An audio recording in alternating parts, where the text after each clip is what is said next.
రవి గారు please sit down.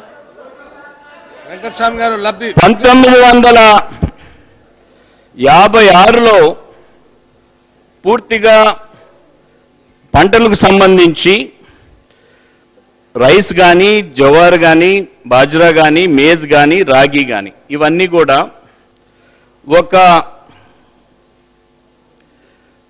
62 లక్షల ఎకరాల్లో పూర్తిగా ఉంటే ఇది తెలంగాణ ప్రాంతంలో మనకు ఇవన్నీ కలిపితే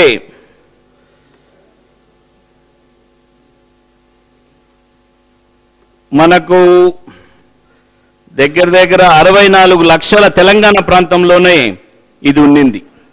ఆంధ్ర ప్రాంతంలో ఇది there is some mistake here. దీంట్లో ఐ థింక్ ఒక నిమిషం పొరపాటు ఉంటే నేనే చెప్తాను, మీ దగ్గర నుంచి నేర్చుకోవాల్సిన అవసరం లేదు.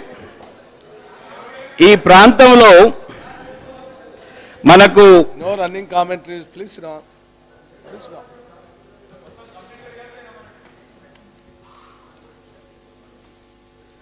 మనం కల్టివేషన్ ఏరియా తీసేస్తే రైస్ ప్రొడక్షన్కి మనం వచ్చామంటే నేను మళ్ళా వెరిఫై చేసి చెప్తాను. ఇది దిస్ ఇస్ కరెక్ట్. 56లో 21,51,000 ఎకరాలు తెలంగాణ ప్రాంతంలో ఉంటే ఈరోజు ఈ క్రాప్స్కి దగ్గర 61,32,000 ఎకరాలు సాగులో ఉంది. అంటే అధ్యక్ష, ఆంధ్ర ప్రాంతంలో 56 నుంచి ఇప్పటి వరకు ఈ క్రాప్స్లో ఉండేది 34% ఏకరేజ్ పెరిగింది.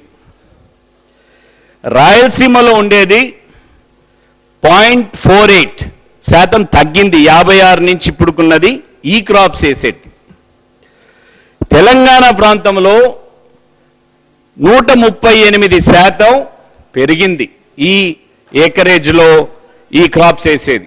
దీంట్లో ప్రత్యేకంగా మనకు కావాల్సింది వరి తగ్గింది. రాయలసీమలో వరికి సంబంధించి మనకు ఆంధ్ర ప్రాంతంలో 21,61 లక్షల మెట్రిక్ టన్స్ ఉండేది. తెలంగాణ ప్రాంతంలో 5,46,000 మెట్రిక్ టన్స్ ఉండేది వరికి సంబంధించి ప్రొడక్షన్. రాయలసీమ ప్రాంతంలో 3,41,000 మెట్రిక్ టన్నులు ఉండేది. అధ్యక్ష, అటువంటిది 2011-12కి చెప్తున్నాయి, 12-13కి చెప్పటం లేదు.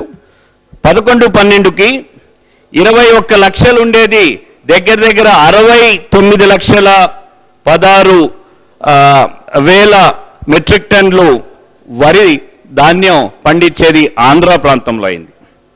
రాయలసీమలో 3.41 లక్షల నుంచి 8.27 లక్షల మెట్రిక్ టన్నులు మనకు రాయలసీమలో వచ్చింది.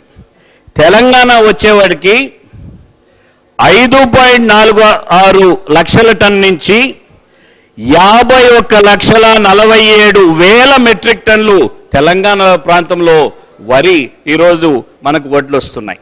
అంటే గ్రోత్ ఎంత ఉందంటే ఆంధ్ర ప్రాంతంలో 2.19%, రాయలసీమ ప్రాంతంలో 142%, తెలంగాణ ప్రాంతంలో 842% గ్రోత్ ఉంది.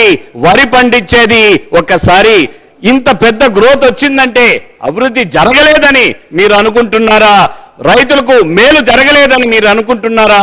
ఒకసారి ఆలోచన చేసుకోండి అని నేను కోరుతున్నాను. అధ్యక్ష, చదువుకొస్తే ఎడ్యుకేషన్ 56కి మన